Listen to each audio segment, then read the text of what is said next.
नमस्कार, तपाईहरु हेर्दै हुनुहुन्छ स्मार्ट न्यूज नेपाल।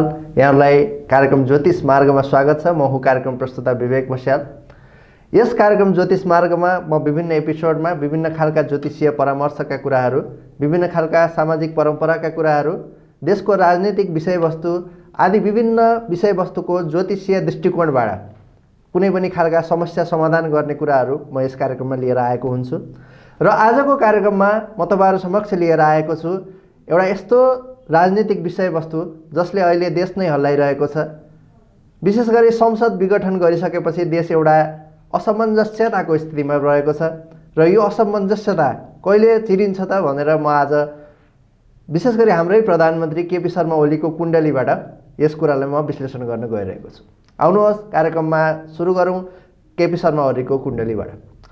र केपी शर्माको कुण्डली यति बेला मेरो ल्यापटपको स्क्रिनमा रहेको छ।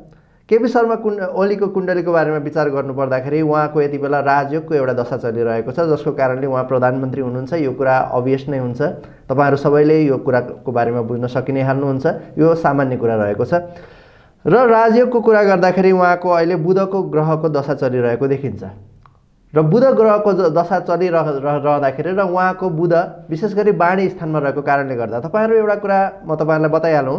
उहाँको बुधको दशा चलेको भनेको उहाँ 65 वर्ष 7 महिना 8 दिन भएपछि यस दिनबाट उहाँको बुधको दशा चलिरहेको छ। र उहाँ प्रधानमन्त्री भएको मिति भनेको चाहिँ प्रधानमन्त्री 2074 को मङ्सिर पछाडि उहाँ प्रधानमन्त्री हुनुभएको हो। मङ्सिरमा चुनाव जितेपछि उहाँ प्रधानमन्त्री हुनुभएको हो। र 2074 को मङ्सिरमा उहाँ 65 वर्ष 9 महिना 10 दिनको हुनुहुन्थ्यो। 2074 को चुनावमा उहाँ 65 वर्ष 9 महिना 10 दिनको हुनुहुन्थ्यो। र उहाँको बुधको दशा प्रारम्भ भइसकेको थियो। यसैले उहाँले भारी बहुमतका साथ चुनाव जित्नुभयो। र त्यसै समय उता त्योभन्दा अगाडि उहाँको बोलीमा यति धेरै आलोचना हुँदैन थियो। जब मान्छेको वाणी स्थानमा बुध हुन्छ त्यो मान्छेले गफ विशेष गरी गफ दिनमा अथवा कुनै पनि खालका भाषण गर्ने कार्यहरूमा विशेष खालको पोख्तता प्राप्त गर्छ र विशेष खालको सफलता प्राप्त गर्छ भनेर भनिएको छ। र उहाँको वाणी स्थानमा भने बुध ग्रह राहु ग्रहसँग गएर बसिरहेको छ, जसको कारणले गर्दाखेरि राहु ग्रहको एनर्जी बुध ग्रहको एनर्जीसँग मिसिएको कारणले गर्दाखेरि उहाँको बोलीलाई जनमानसले त्यति धेरै स्वीकार्न नसकेको हो कि भन्ने एउटा आभास तपाईँ हामी सबैले गरि नै रहेका छौँ। र अबको कुरा गरौँ, उहाँको राजयोगको विषयमा कुरा गरौँ। उहाँको राजयोगको कुरा गर्नुपर्दाखेरि उहाँ 2074 सालदेखि निरन्तर सत्तामै रहनु भएको छ र हालसम्म पनि 2077 साल रहेको छ, अहिले चलिरहेको छ। यस समयसम्म पनि उहाँ निरन्तर रूपमा नै सत्तामा रहिरहनु भएको छ। र 2077 सालसम्म आइपुग्दाखेरि उहाँको अहिले चन्द्रमाको दशा चलिरहेको छ। बुधको महादशामा चन्द्रमाको अन्तर्दशा उहाँको चलिरहेको देखिन्छ। र उहाँको चन्द्रमाको अन्तर्दशा चल्नेछ 69 वर्ष 8 महिनासम्म। 69 वर्ष 8 महिनासम्म उहाँको चन्द्रमाको दशा चल्नेछ। र चन्द्रमाको दशा चल्छ जब बुधको दशामा, बुधको दशा अन्तर्गत जब चन्द्रमाको अन्तर्दशा चल्ने गर्छ तब व्यक्ति आफ्नो विचारहरूमा निकै नै अस्थिर रहने गर्छ। र यही कारणले गर्दाखेरि संसद विघटन जस्तो एउटा अति खेदजनकमा भनौँ एउटा नराम्रो खालको राजनीतिक कदम, एउटा विवादास्पद राजनीतिक कदम उहाँले लिनुभएको छ यसै समयमा। र अब कुरा गरौँ यो उहाँको राजयोग कहिलेसम्म कन्टिन्यू रहन्छ त भनेर अलिकति कुरा गरौँ। र उहाँको राजयोग चन्द्रमाकै दशासम्म कन्टिन्यू रहने खालको योग देखिन्छ। र हाल उहाँ हुनुभएको छ 68 वर्ष। आजको मितिमा यदि हामीले कुरा गर्ने हो भने उहाँ अहिले 68 वर्ष 11 महिना 6 दिनको हुनुभएको छ। र 69 वर्ष 8 महिनासम्म उहाँको चन्द्रमाको अन्तर्दशा चलेको छ। त्यस समयसम्म उहाँको राजयोगकै दशा चल्ने भएको कारणले गर्दाखेरि उहाँको प्रधानमन्त्रीत्वमा कुनै पनि खालको फेरबदल आउने खालको योग ज्योतिषीय दृष्टिकोणबाट देखिँदैन। र अबको 8 महिना 24 दिन तपाईले यस कुरालाई नोट गर्न सक्नुहुनेछ। अबको 8 महिना 24 दिनसम्म उहाँले अझै पनि सत्तामै रहेर विभिन्न खालका कुराहरू उहाँले यस समयलाई अवसरमा पनि बदल्न सक्नुहुनेछ। चन्द्रमा ग्रह शुभ ग्रहको रूपमा मानिन्छ र यस वर्षका मन्त्री ग्रह पनि चन्द्रमा रहेका छन्। उहाँले प्रशासनिक रूपमा राम्रो काम गर्न सक्नुहुन्छ यदि उहाँले चाहनुभयो भने। र बुध ग्रह पनि यसै वर्षको स्वामी रहेको छ र उहाँलाई यसले पनि बल दिएको छ सत्तामा बसिरहनको लागि र केही काम गर्नको लागि। यदि उहाँले चाहनुभयो भने उहाँले हरेक खालका कामहरू यस 8 महिनाभित्र गर्न सक्नुहुन्छ। र 8 महिनाको पछि यदि हामीले कुरा गर्ने हो भने 8 महिनापछि उहाँको मङ्गल भन्ने एउटा ग्रहको दशा चल्छ र जुन मङ्गल भन्ने ग्रहको दशाको कारणले गर्दाखेरि अलिकति उहाँलाई राजयोग भङ्ग हुने स्थिति ल्याउन सक्छ 8 महिना 24 दिनपछि। दर्शकबिन यो त रहेको थियो संसद विघटन सम्बन्धी कुरा र संसद विघटनकै कुरा गरिहालौँ। अलिकति संसद विघटनको परिणाम के हुन्छ त, के कस्तो हुन्छ त भनेर कुरा गरिहालौँ। संसद विघटनको विषयमा कुरा गर्दाखेरि संसद विघटन पुष महिनामा भएको छ र पुष महिनामा भएको संसद विघटन, यस विघटनको निर्णयले उहाँलाई घाटा नै पुर्याउने देखिन्छ किनभने हाम्रो प्रधानमन्त्रीज्यूको मकर राशि रहेको छ र उहाँले पुषमा निर्णय गर्दाखेरि सूर्यको किरण उहाँको शरीरमा नकारात्मक रहेको थियो, जसको कारणले गर्दाखेरि यस सरकारी निर्णय निकै नै विवादास्पद भइ नै रहेको छ र फर्दर अझै पनि यो निर्णय विवादास्पद नै भएर जानेछ। सर्वोच्चको अदालतको फैसला जे आए पनि, सकारात्मक नै आए पनि अथवा नकारात्मक नै आए पनि, यस निर्णयले उहाँको राजनीतिक छविमा निकै नै दाग लगाउनेछ र उहाँले जुन कदम आगामी दिनमा लिनुहुनेछ, 8 महिनासम्म लिएका कदमहरूले त उहाँलाई कुनै पनि खालको सत्ताबाट बाहिर निकाल्न सक्ने छैन।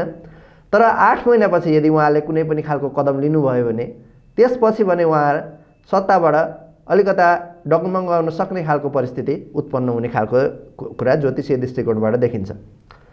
दर्शकबिन कुनै पनि खालको ज्योतिषीय परामर्शले यदि देशलाई असर गर्छ भने त्यस देशलाई असर गर्ने कुराहरू हामी यस कार्यक्रममा प्रसारण गर्ने गर्छौँ। तर यस कार्यक्रममा म केपी शर्मा ओलीको व्यक्तिगत जिन्दगीको बारेमा भने कुनै पनि खालको कुराहरू गर्दिनँ र अबको क्रममा भने म तपाईहरु समक्ष लिएर आएको छु पुष्य नक्षत्रको विषयमा केही जानकारी। 2077 साल माघ महिनाको 15 गतेको दिनमा चन्द्रमा पुष्य नक्षत्रमा रहेको थियो र यस दिन सर्वार्थ सिद्धि योग परेको थियो। मैले अघिल्लो कार्यक्रममा पनि यहाँहरुसँग भनेको थिएँ, सर्वार्थ सिद्धि योग यदि पर्यो भने त्यस दिनबाट जुनसुकै कार्यहरू सुरु गरिन्छ त्यस कार्यहरू सफलतामा नै गएर टुङ्गिने हुन्छन्। यदि यहाँहरुले 2077 साल माघ महिनाको 15 गतेदेखि कुनै पनि कार्यको सुरुवात गर्नुभएको थियो भने त्यस दिन गरेको कार्य यहाँहरुको अवश्य सफल भएर जानेछ। यहाँहरु त्यस कुरामा ढुक्क भएर बस्न सक्नुहुनेछ। मुहूर्त ज्योतिषको एउटा निकै नै महत्त्वपूर्ण सिद्धान्तको रूपमा सर्वार्थ सिद्धि योगलाई लिन सकिन्छ हामीले। र सर्वार्थ सिद्धि योग परेको दिनमा कुनै पनि खालका कार्यहरू, कुनै पनि खालका जुनसुकै कार्य गर्नुहोस्, तपाईले कन्स्ट्रक्सनको कार्य गर्न सक्नुहुनेछ। तपाईले कुनै पनि खालको नयाँ रोजगारी हिजोदेखि लिनु भएको छ, कुनै पनि खालका नयाँ भवन निर्माणका कुराहरू गर्नुभएको छ, कुनै पनि खालको अस्पताल बनाउने कुराहरू शिलान्यास भएका छन् यदि देशमा भने त्यस कार्यहरू समयमा नै पूर्ण भएर जाने एउटा सकारात्मक परिणाम दिने खालको योग पुष्य नक्षत्रले ल्याएको छ। र पुष्य नक्षत्रको दिनमा जन्मिएका व्यक्तिहरू, यदि कोही व्यक्तिहरू 2077 साल माघको 15 गते जन्मिएका छन् भने ती व्यक्तिहरू आफ्नो जीवनमा सफल हुने सम्भावनाहरू अत्यधिक रहेको छ। उनीहरूको जीवनमा सफलता बिना थोरै परिश्रमबाट मात्रै उहाँहरूको जीवनमा सफलता प्राप्त हुने खालको योग रहेको छ। र सर्वार्थ सिद्धि योगको विषयमा कुरा गरिसकेपछि अबको क्रममा भने म तपाईहरुसँग चर्चा गर्न गइरहेको छु मुहूर्त ज्योतिषको विषयमा। ज्योतिष शास्त्रमा एउटा किम्वदन्ती प्रचलित रहेको छ, त्यो किम्वदन्तीको विषयमा आज म तपाईहरुलाई जानकारी गराउन चाहन्छु। एकपटक के भएछ भने ज्योतिष शास्त्रका सर्वाधिक ठूला गुरु जो सूर्य पछिका ठूला मानिन्छन्, भगवान सूर्य भन्दा पछिका ठूला मानिन्छन् बृहस्पति गुरु। र एकपटक बृहस्पति गुरुलाई एकजना राजाले एउटा जंगलको वृक्षारोपण गर्ने विषयमा साइतको आवश्यकता पर्यो भनेर बिन्ती बिसाउन गएछन् र गुरु बृहस्पतिले एउटा मुहूर्त छनौट गर्नुभएछ र त्यस मुहूर्तमै वृक्षारोपणको कार्यहरू सम्पन्न भएछ र त्यस मुहूर्त शुभ मुहूर्त नै रहेको थियो र शुभ मुहूर्त रहेको कारणबाट ती जुन रोपिएका वृक्षहरू थिए ती अत्यधिक रूपमा चाँडै चाँडै वृद्धि भएर एउटा घना जंगलको रूप शीघ्र नै लिन पुगेको थियो र राजा यसबाट निकै नै प्रभावित पनि थिए। तर एक दिन अचानक त्यस जंगलमा भयंकर आगलागी भएछ र आगलागीले त्यस जंगललाई नै सखाप पारेछ। अब खुसी भएका राजा, जो राजा बृहस्पति गुरुसँग खुसी थिए, ती राजा निकै नै क्रुद्ध भएछन्, निकै नै रिसाएछन् र निकै नै रिसाएको कारणबाट उनी बृहस्पति गुरु कहाँ गएछन् र बृहस्पति गुरुलाई बिन्ती गरेछन्, तपाईँले यो कस्तो साइत दिनुभएको मलाई भनेर एउटा प्रश्न गरेछन्। यो प्रश्न गरिसकेपछि बृहस्पति गुरु नाजवाफ भएछन्। उनले त शुभ मुहुर्त दिएका थिए, यो शुभ मुहुर्त किन सफल भएन त? त्यहाँनिर शुक्र भन्ने ऋषि एकजना तिनको उपस्थिति भएछ। बृहस्पति गुरुले शुक्र भन्ने ऋषिलाई उपस्थिति गराएछन् र शुक्र भन्ने ऋषिसँग परामर्श गरेछन्, मैले दिएको शुभ मुहुर्तमा रोपेको जङ्गल ठुलो त भयो, तर त्यो ठुलो जङ्गल लङ लास्टिङ किन हुन सकेन त? त्यो ठुलो जङ्गलले किन आगो लागेको सामना गर्नु पर्यो त? र शुक्रले भनेछन्, तपाईँले जुन मुहुर्त दिनुभएको थियो त्यो मुहुर्त व्यक्तिको कुण्डली हेरेर दिनुभएको थियो, राजाको कुण्डली हेरेर त्यो मुहुर्त दिनुभएको थियो। तपाईँले यदि मुहुर्तकै साँच्चीकै मुहुर्त मात्रै दिनुभएको भए, साँच्चीकै वृक्षारोपणकै लागि मुहुर्त दिनुभएको भए त्यस जङ्गलमा आगो लागि हुने थिएन, त्यो सबैको लागि हितकर हुने थियो। तर तपाईँले जुन मुहुर्त दिनुभएको छ राजाको कुण्डलीहरूको कारणले गर्दाखेरि राजाको प्रतिष्ठा मात्र वृद्धि भयो। त्यस जङ्गलले सबै जनमानसको प्रतिष्ठा वृद्धि हुन सकेन, किनभने त्यहाँनिर आगो लागि भयो। सबै जनमानसले त्यसबाट अधिक समयसम्म फाइदा उठाउन सकेनन्। र भृगु गुरुले र शुक्र गुरुले यति भनिसकेपछि मुहुर्तको विषयमा तपाईँहरूले यसको महत्त्व बुझि नै सक्नुभयो होला। तपाईँहरूको कुण्डलीमा जुनसुकै घटनाहरू, जुनसुकै दशाहरू, जुनसुकै विषयवस्तुहरू तपाईँको ज्योतिषीले बताउँछ, ती सबै विषयवस्तुहरू तपाईँको लागि शुभ हुने भनेर दिएका हुन्। ती सबै विषयवस्तुले, ती सबै परामर्शले प्रकृतिको बारेमा अथवा पृथ्वीको बारेमा, पृथ्वीको हितको विषयमा, मानव समाजको हितको विषयमा नसोच्न पनि सक्छ।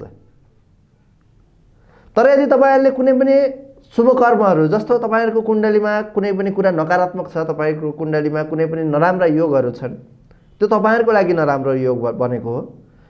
तर तपाईँहरूले मुहुर्त शुभ यदि कार्यमा गर्नुभयो भने त्यस मुहुर्तले के गर्छ त भन्दाखेरि त्यस मुहुर्तले पूर्ण समाजलाई उज्यालो बनाउने गर्छ। र तपाईँले यदि पूर्ण समाजबाट पूर्ण समाजलाई केही उज्यालो हुने कामहरू गर्नुभयो, जुन शुभ मुहुर्तमा केही काम गर्नुभयो भने त्यसले पुरै समाजलाई उज्यालो गराउँछ र त्यो समाजको उज्यालो तपाईँमा पनि पर्नेछ र तपाईँका किरणहरू, तपाईँको शरीरमा भएका नकारात्मक ऊर्जाहरू नाश भएर जानेछन्। तपाईँको दशा अटोमेटिकली शुभ हुनेछन् भनेर मुहुर्त ज्योतिषमा बताइएको छ। र सर्वार्थ सिद्धि योगको विषयमा मैले जुन कुरा गरेँ, सर्वार्थ सिद्धि योग निकै नै कम समयमा, निकै नै लामो समयमा एकपटक मात्रै हुने गर्छ। र सर्वार्थ सिद्धि योगको विषयमा पनि मुहुर्त चिन्तामणिमा निकै नै प्रशंसा गरिएको छ। त्यस्तै खालका मुहुर्तमा यदि यहाँहरूले कार्य गर्नुभयो भने यहाँहरूले आफ्ना कामकाजमा, आफ्ना व्यापार व्यवसायमा, आफ्ना उद्योग धन्दामा, आफ्ना जागिरमा र आफ्नो पढाइमा तपाईँहरूले उच्च सफलताहरू प्राप्त गर्ने खालको योगहरू मुहुर्त ज्योतिषबाट तपाईँहरूले प्राप्त गर्न सक्नुहुनेछ। यदि तपाईँहरूले कुनै पनि नयाँ खालका कामकाज गर्न थाल्नुभएको छ भने ढिला नगरिकन आफ्नो नजिकको ज्योतिषी कहाँ गएर सम्पर्क राख्नुहोस् र कुनै पनि खालको मुहुर्तको विषयमा उहाँसँग परामर्श लिएर मात्रै यहाँहरूले कार्य अगाडि बढाउनुहोस्। यसले तपाईँलाई मात्र नभएर तपाईँको समस्त समाजलाई नै प्रकाशित गर्नेछ र समस्त समाजलाई नै प्रकाशित गरिसकेपछि तपाईँको विषयमा पनि समाजमा सकारात्मक कुराहरू फैलिनेछन्। तपाईँको चारैतिर प्रशंसा मात्रै हुनेछ र तपाईँका खराब दशाहरू पनि न्यून भएर जानेछन्, त्यसको प्रभाव न्यून भएर जानेछ र जसको कारणले गर्दाखेरि तपाईँहरूलाई विशेष सकारात्मक प्रभाव पर्ने नै छ। दर्शक मैले तपाईँहरूसँग मुहुर्त ज्योतिषको विषयमा कुरा गरि नै हालेँ। अबको क्रममा म कुरा गर्न गइरहेको छु हाल माघ महिनामा चलिरहेको एउटा स्वस्थानी व्रत कथाको विषयमा। मैले तपाईँहरूसँग चर्चा गरिसकेँ।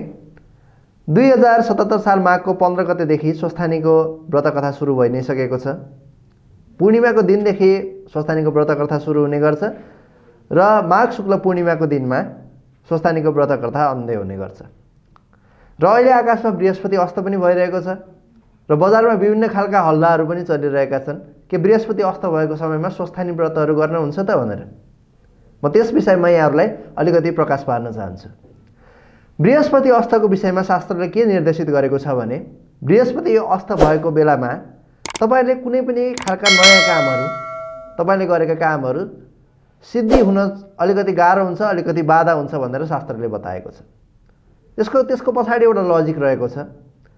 यदि तपाईले कुनै पनि कुरा पहिलोचोटि गर्नुभएको छ भने, यदि बृहस्पति अस्त परेको छ र तपाईले कुनै पनि कार्य पहिलोचोटि गर्नुभएको छ भने तपाईहरुलाई त्यस कार्यको बारेमा पूर्ण रूपमा ज्ञान हुँदैन। र आकाशमा बृहस्पति अस्त भएको बेलामा, किनभने बृहस्पति त ज्ञानको कारक हो, तपाईले जे ज्ञान प्राप्त गर्नुहुन्छ त्यसको कारक ग्रह आकाशमा रहेको बृहस्पति ग्रह हो र त्यसको एनर्जी नै कम भएपछि तपाईले गरेका नयाँ काममा बाधा आउन सक्छ भनेर ज्योतिष शास्त्रले बताएको छ। तर यदि तपाईहरुले पहिलेदेखि कुनै पनि कामकाजहरू गरिरहनु भएको छ भने त्यस कामकाजमा लाग्ने मेहनत, त्यस कामकाजमा चाहिने ज्ञानहरू, त्यस कामकाजको विषयमा प्रक्रियाहरू तपाईहरुले पहिलेदेखि नै थाहा पाइरहनु भएको छ, जसको कारणले गर्दाखेरि तपाईहरुलाई कुनै पनि खालका किरणहरूले, कुनै पनि खालका आकाशमा भएका किरणहरू यदि अस्त नै भए पनि तपाईको शरीरमै त्यो किरण रहेको कारणले गर्दाखेरि तपाईमा ज्ञान अलरेडी भइसकेको कारणले गर्दाखेरि त्यस कुरालाई बृहस्पति अस्तले बाधा गर्दैन भनेर बताएको छ। दर्शकबिन, यदि तपाईहरुले पहिलोचोटि स्वस्थानीको व्रत कथा गरिरहनु भएको छ भने तपाईहरुले स्वस्थानीको व्रत कथा यस वर्ष चाहिँ कृपया नगरिदिनु होला। र तपाईहरुले यदि पहिलेदेखि वर्षौंदेखि स्वस्थानी मातालाई पुज्दै आइरहनु भएको छ, वर्षेनी उहाँको व्रत कथा सुनेर यहाँहरुले त्यसको आनन्द लिइरहनु भएको छ भने त्यस किसिमको आनन्द, त्यस किसिमको भक्ति यहाँहरुले कन्टिन्यू गर्न सक्नुहुनेछ। त्यसमा कुनै पनि खालको ज्योतिषीय बाधाहरू देखिँदैन भनेर ज्योतिष शास्त्रको विभिन्न खालका मुहूर्त, स्पेशली मुहूर्त चिन्तामणि नामक एउटा ग्रन्थ छ, त्यस ग्रन्थमा यस कुरालाई बताएको छ। दर्शकबिन, यो त रहेको थियो ज्योतिष शास्त्रका विषयमा विभिन्न खालका जानकारी। आजको कार्यक्रममा मैले तपाईहरुसँग प्रस्तुत गरि नै हालेँ। देशको राजनीतिक परिस्थितिको विषयमा, त्यसैगरी स्वस्थानी व्रत कथाको विषयमा, सर्वार्थ सिद्धि योगको विषयमा र गुरु पुष्य योगको विषयमा मैले तपाईहरुलाई जानकारी प्रदान गरि नै सकेँ। कार्यक्रमबाट म लगायत क्यामेराम्यान सनम तिमिल सिन्हा र अन्य टिमलाई समेत आज्ञा दिनुहोस्। आगामी हप्ता म तपाईहरु समक्ष फागुन महिनाको राशिफल र अन्य विभिन्न खालका ज्योतिषीय जिज्ञासाहरू समेत लिएर उपस्थिति हुनेछु। तपाईका कुनै पनि खालका जिज्ञासा छन् भने कमेन्ट सेक्सनमा गएर जिज्ञासा प्रस्तुत गर्न सक्नुहुनेछ। तपाईको जिज्ञासालाई म आगामी कार्यक्रममा सम्बोधन गर्ने नै छु। आजलाई भने कार्यक्रमबाट म बिदा लिन चाहन्छु। हस्त नमस्ते।